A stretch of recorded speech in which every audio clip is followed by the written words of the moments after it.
Good morning, everyone. Welcome to TCP injection attacks in the wild, a large-scale study. You are in the Mandalay Bay EF, and your speaker today is Gabi Nakibly. A few things before we begin. Stop by the business hall located in Bayside AB. The Black Hat Arsenal is on Palm Foyer on level 3, and of course the Arsenal reception is at 1700. If you haven't picked up your merchandise today is your last chance to visit the Black Hat Schwags and bookstore, and visit the Kali Linux lab on Mandalay Bay A. And thank you for putting your phone on vibrate. It makes it easier for the rest of us to ignore the ringing while you wait for your voicemail to pick up. And without further ado, I present Gabi.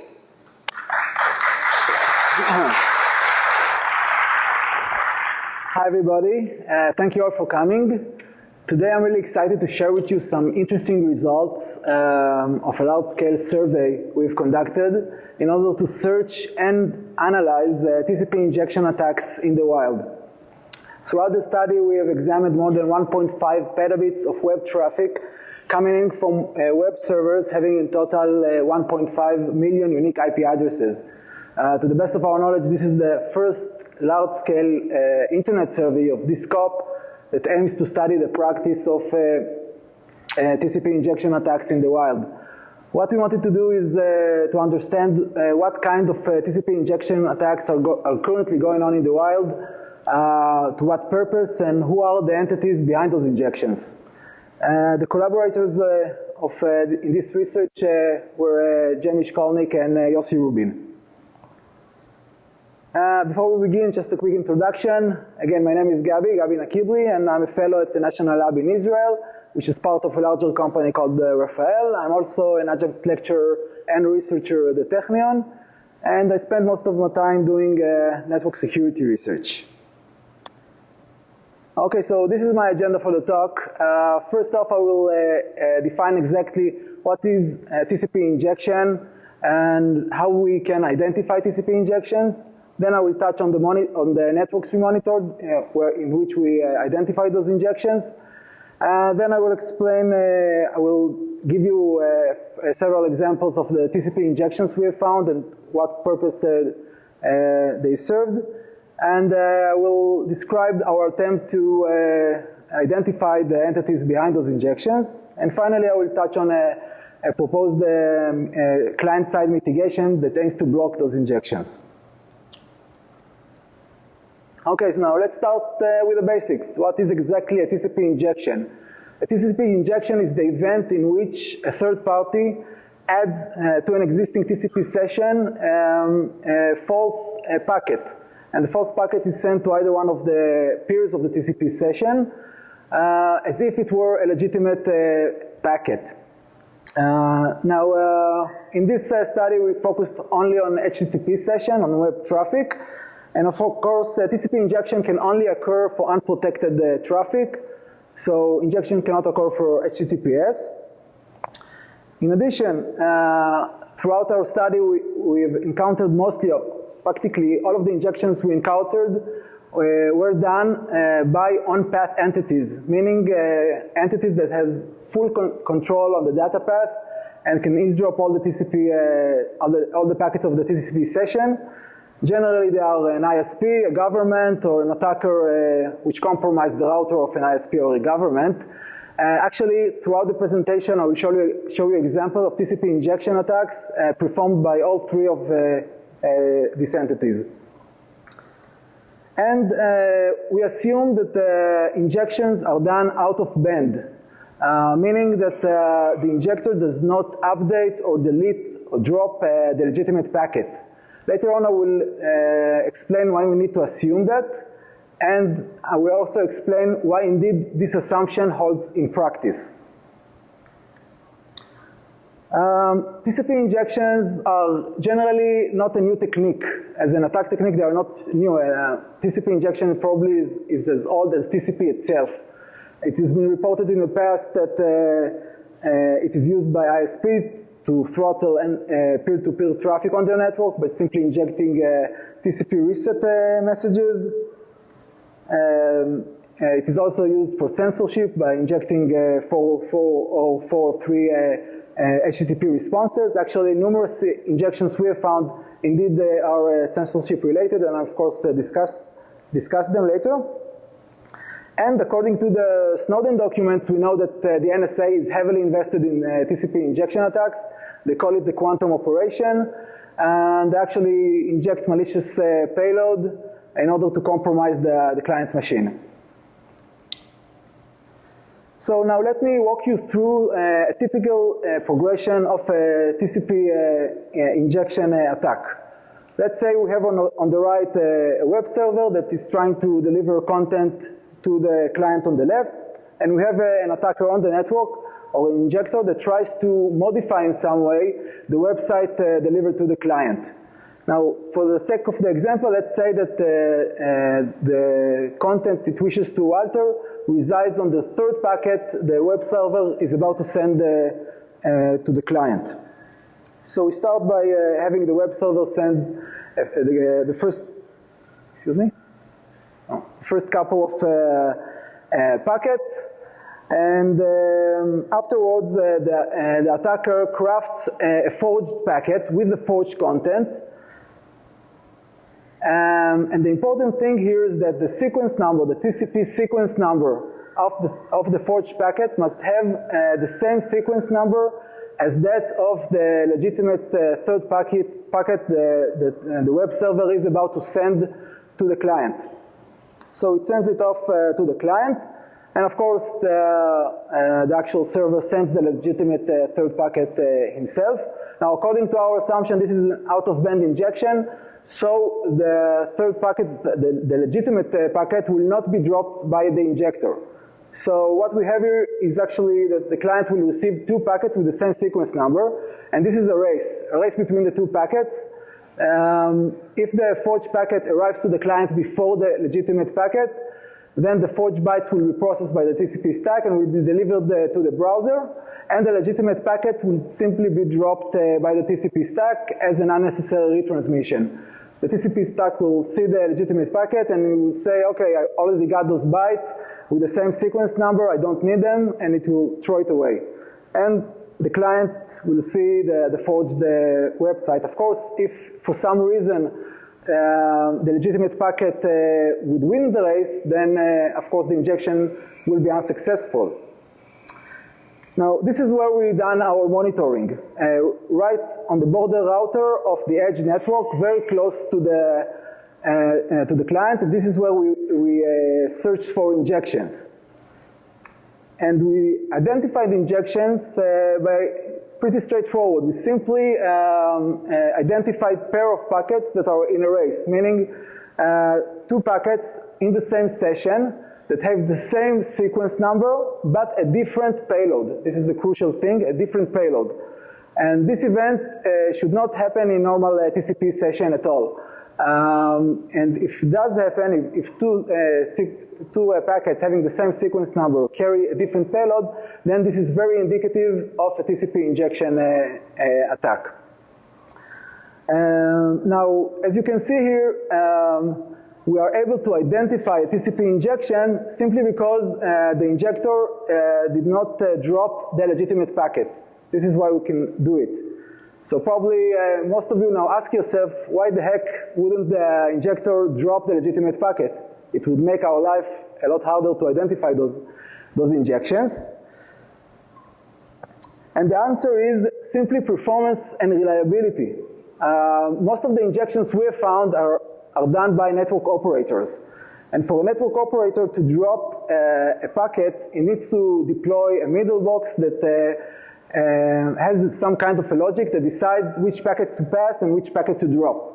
It doesn't have to be a separate middle box, it could be an additional logic in an existing middle box. But this logic now presents an additional single point of failure in the network. Because if this logic fails for some reason because of a bug in the code, then the whole production traffic now stops. And if this logic now becomes loaded, then the whole production traffic of the network operator simply slows down. And network operators hate single point of failures and performance bottlenecks in their network. This is why they much prefer to do this kind of injection by simply out of band, by just placing a tap or port mirror that simply copies all the production traffic to the injector functionality, which decides when to inject the packet. And if this injector functionality fails or become loaded, then it doesn't interfere with the flow of the production traffic, and it is much less riskier for the network operator to do that. So this is why they prefer to do an injection out of band, and the legitimate packets do not get dropped. Okay, so these are the networks we monitor to search for injections. In total, we monitored the networks of 3 universities and 1 enterprise. I cannot reveal the actual details of the networks, but because we signed an NDA, but it doesn't really matter. The networks serviced more than 75,000 users, and as I said, in total we monitored more than 1.5 petabits of data, of web traffic. And this is the big table that summarizes all or most of the injections we have found. We partitioned the injections into 14 groups based on the injected resource. And here you can see in the table that this is the name of the group we've given, the destination site, meaning the site that was injected to, the site that the content of which was altered, the location of the site. And here you can see that the majority of the sites reside within China, and this gives you the first clue that the entities that inject the traffic and do the TCP injection actually are Chinese injectors. This is the short description of the injected resource and the purpose. 8 out of the 14 injection groups had the purpose to inject advertisement, to add an advertisement to the website. Of course, this is in order to increase the revenue of the injector to make more money by injecting the advertisement. 4 of the groups had distinct indications of malicious intent to compromise the client, and 2 of them had aimed to block content, but they were not censorship related. There were other injections we have found that were censorship related, and I will talk about them later on. So first, let's talk about the ad injection. This is a snapshot of the Apple's website taken a few years ago before we did our research. And what's wrong with this picture? The advertisement. Yes, of course, the advertisement at the bottom. This is not organic to the web page. This advertisement was injected a few years ago by an American ISP to all its customers. It is called CMA Communications. And actually, over the past few years, several ISPs have been identified to inject advertisement to their customers. And the thing is that in all of those instances, the ISP which injected advertisement was always the edge ISP, meaning the ISP that was closest to the client. It was his first hop to the internet. And let me just illustrate this for you. Again, we have on the right a web server, and on the left a whole bunch of clients that are serviced by different edge ISPs.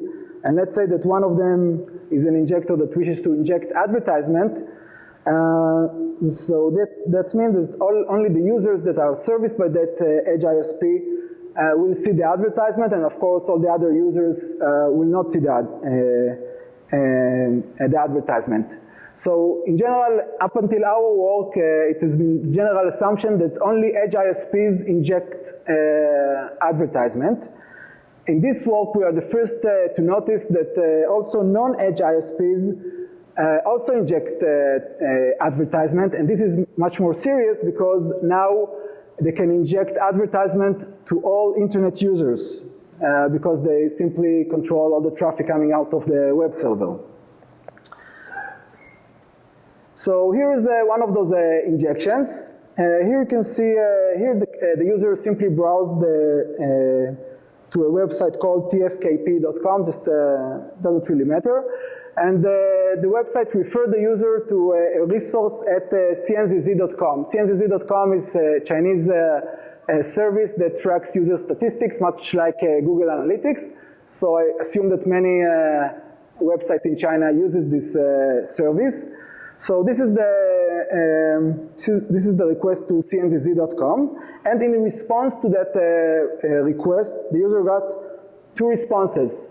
The left one is the valid response from the actual website, from cnzz.com. Here you can see just there is a JavaScript code, and the right one is the injected response, injected somewhere along between the server and the client. And this is simply a redirection, a 302 redirection to another JavaScript code named google.js. It's located at the domain 899j.com.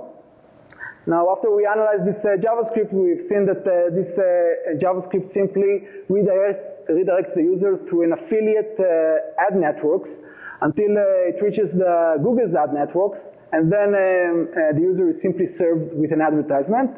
And probably, of course, the injector had some sort of a gain from this injection. Probably he got revenue sharing with this affiliate ad network. Yet another example of an advertisement injection is for a user who browsed JIATHIS.com, which is a Chinese company that provides social sharing toolbar. Again, on the left, the valid response, and on the right, the forged response. And this time, also redirection, but this time using the HTTP's meta tag refresh, which simply redirects the user to the URL you see down below. And this time, the user was redirected to Baidu.com, the Chinese search engine, with the search term Uniqlo, the fashion store. And simply here the user was served with all the search results for Uniqlo. And of course, the injector did not forget to add to the URL the referral tag, as you can see here, right here. This is actually allows the Baidu.com to identify which site referred the user to make that search, and this actually allows for revenue sharing between Baidu.com and the site that referred the user. So this is, again, as you can see, the injector made money out of it. Yet another example here, now there's not really a redirection, but simply the injected response added a JavaScript code, which simply pops out an image, as you can see right here, and it prompts the user to download an executable. At first, we thought that the executable was malicious, but after we looked at it, it seems like a legitimate antivirus called Kingsoft Security. Okay, so up until now, you've seen only examples of injections of advertisements, but there were also injections that had malicious intent, like one of these. In this injection, an Android device tried to download an APK from a third-party website, and the user got a forged response, again, a 302 redirection to download the APK from yet another IP address. According to the bot scout service, this IP address is flagged as a bot. And once we retrieved the alternative APK, we found out that it was actually flagged as by an antivirus as a malicious payload. It was a well-known Android Trojan. So actually what happened here is that the user tried to download an APK from some website, and it was silently redirected to another site to download a malicious APK. Yet another injection, this time for an American website, actually victimized the users of many gambling sites, all from a single vantage point. And this injection targeted the website GPWA.org. GPWA is the acronym of Gambling Portal Webmasters Association. This is the association of the website administrators of gambling sites. Apparently there is such an association. And this association runs a certification program, and every gambling site that meets this certification program, it gets approved by GPWA, and it gets to show a seal on its website that brags that GPWA approved the site. There's nearly 2,500 gambling sites that are approved by GPWA. One of them, for example, is onlinecasinoscity.com, which, as you can see at the bottom, shows the GPWA seal. Now, interestingly enough, in many of the sites, this seal is saved as a resource, not locally in the site, but remotely on gpwa.org. This means that every user that, for example, views onlinecasinoscity.com will be referred also to gpwa.org to fetch the resource. For example, this is a request for such a resource. This is for another website called EuropeanSoccerStatistics.com, another website that is approved by GPWA. And the injected response, the forged response the user got, is actually JavaScript, which, as you can see here, the JavaScript on the right simply redirects the user to another JavaScript, but this time it is located at the domain qpwa.org, which is suspiciously similar to gpwa.org. And QPWA is registered under a Romanian citizen, which is not affiliated to GPWA, and probably just it is just a bogus identity.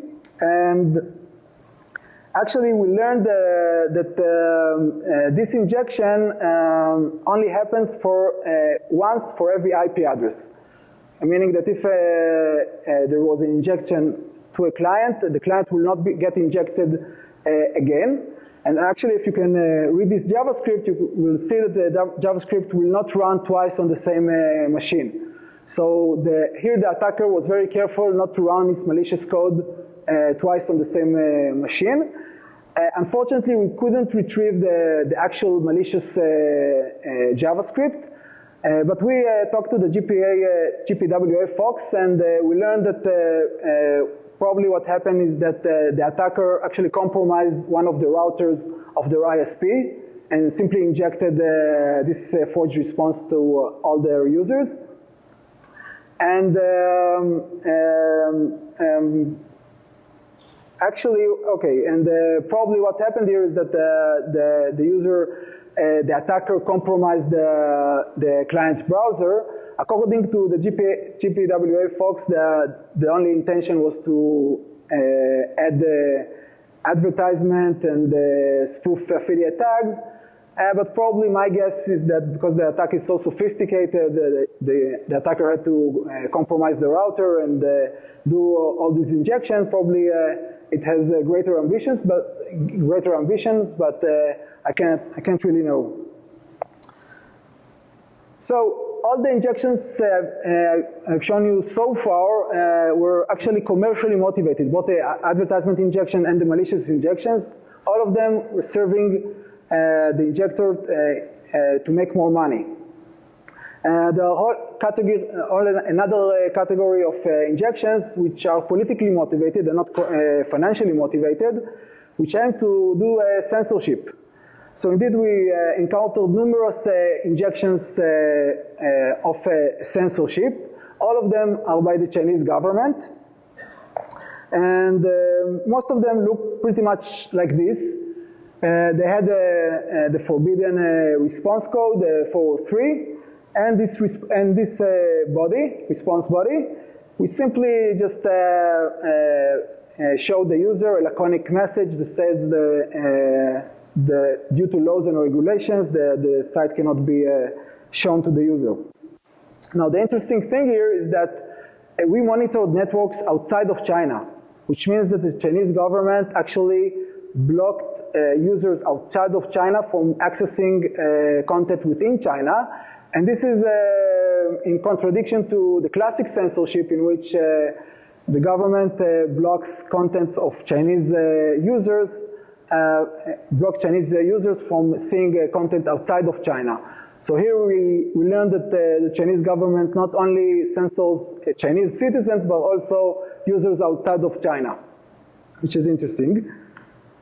Now, in the next step, we try to reproduce the injections. I will let you know that for each injection group, we only seen it, the injections of each injection group, we will only encounter it for just a short period of time, just a day or two. Afterwards, the injections of that same injection group were not encountered.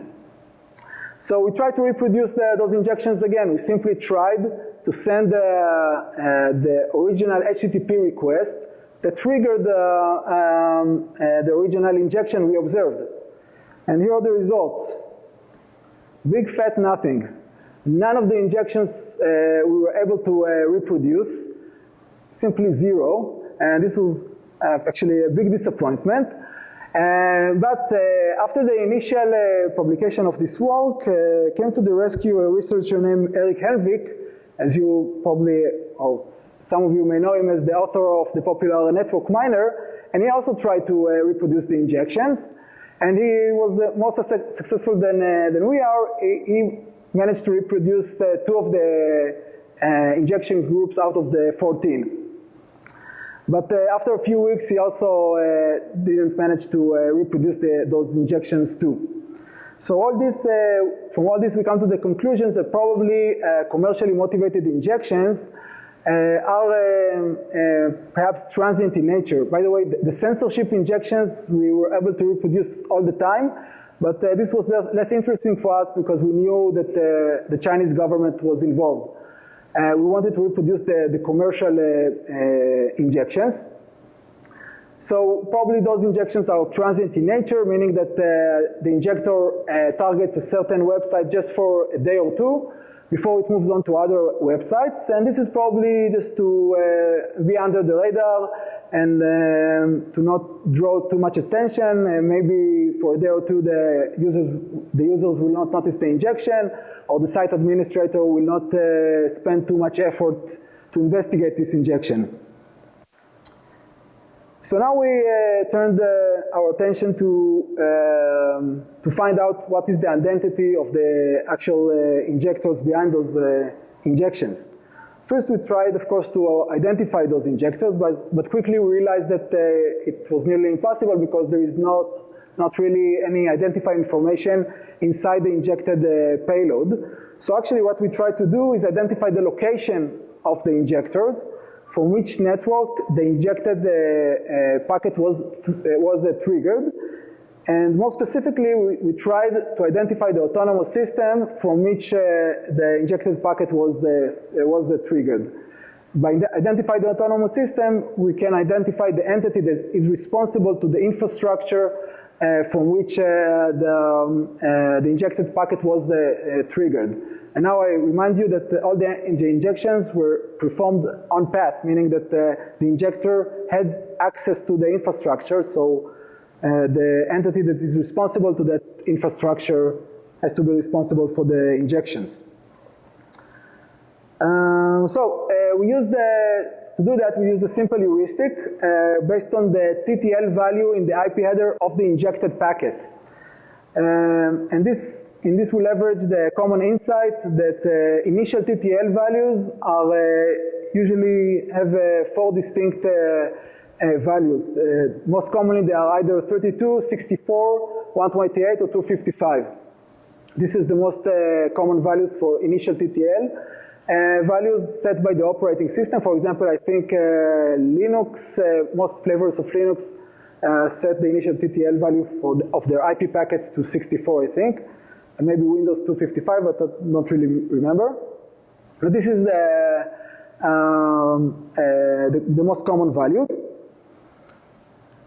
So actually what we tried to do is, based on these common values, to estimate the number of hops the injected packets traverse. For example, if we see an injected packet with a TTL value of 59, then most probably the initial TTL value of that packet was 64. It cannot be 32. And it probably is not 128 or 255 because these values are too high. So it most probably was 64. Then most probably the injected packet simply traversed 5 hops along the path. And if we actually know the path between the server, the injected web server, and the client, and we assume that the injected packet was triggered along the path from the server to the client, so we can simply pinpoint the location of the injector by simply just counting the number of hops from the client back to towards the server.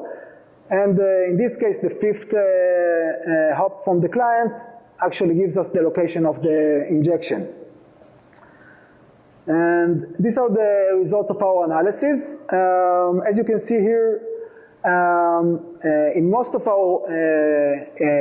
the injections, we've seen that the injector resides only between 2 to 5 hops away from the actual website that was injected, pretty close to the actual website.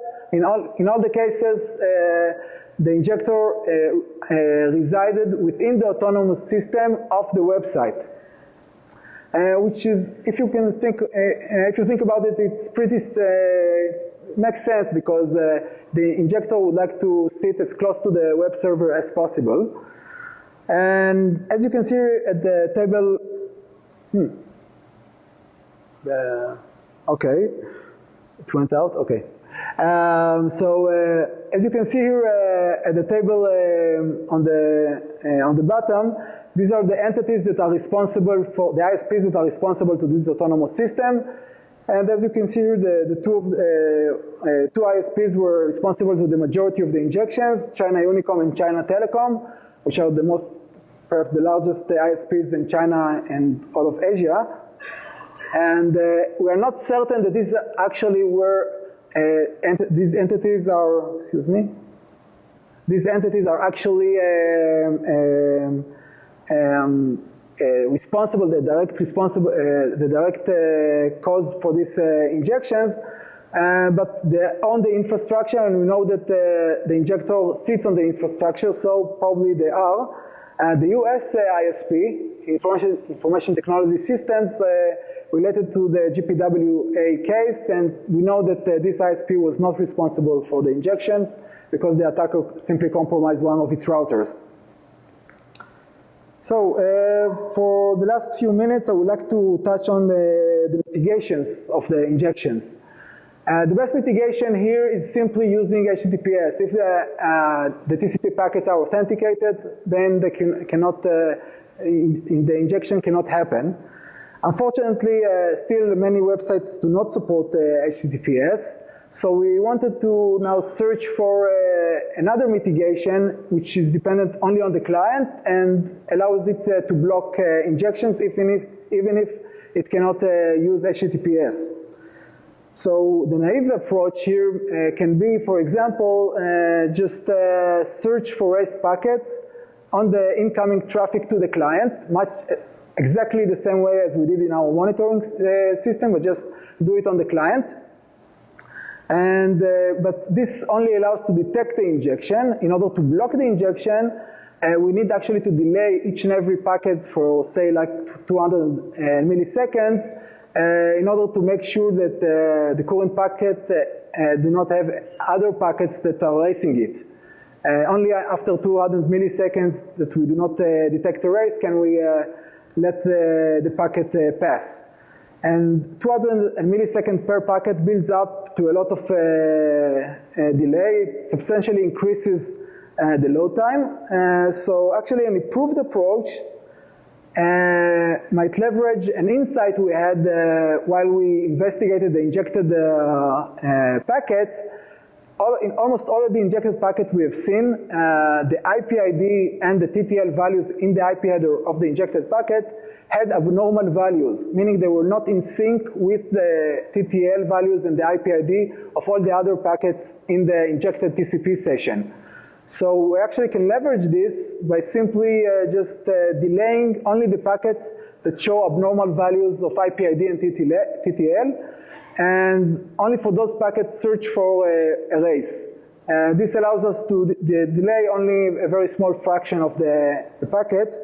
Of course, this is a big but here, there is, if the injector tries to mimic the same IP ID and TTL values as that of the legitimate packets of the TCP session, then of course it will not work.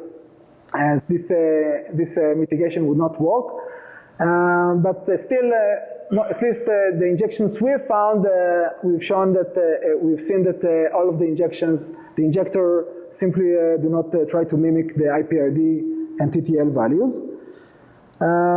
So these are the results. So we did a small experiment on benign traffic that has no injections, and on all the injected sessions we found.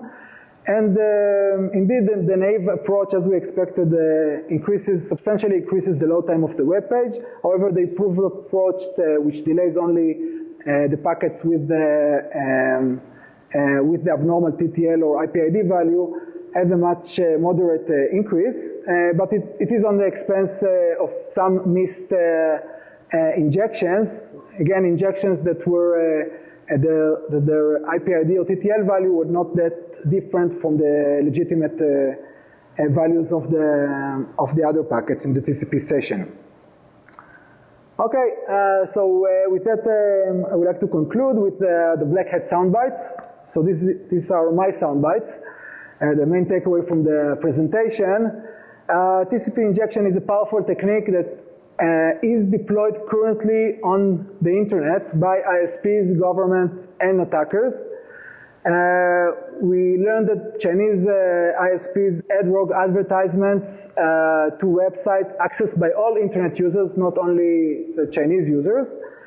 And when possible, use your IDS to detect those injections. As you've seen, detection of injections is pretty straightforward. And if you want to block those injections, you can use our proposed method. And finally, we published samples of those injections. So if you are interested and you want to dig in, you are very welcome to do so. And here's the link, and the link is also in the white paper that will be published. So with that, I would like to thank you very much. And if you have any other questions, I will be happy to answer. Thank you.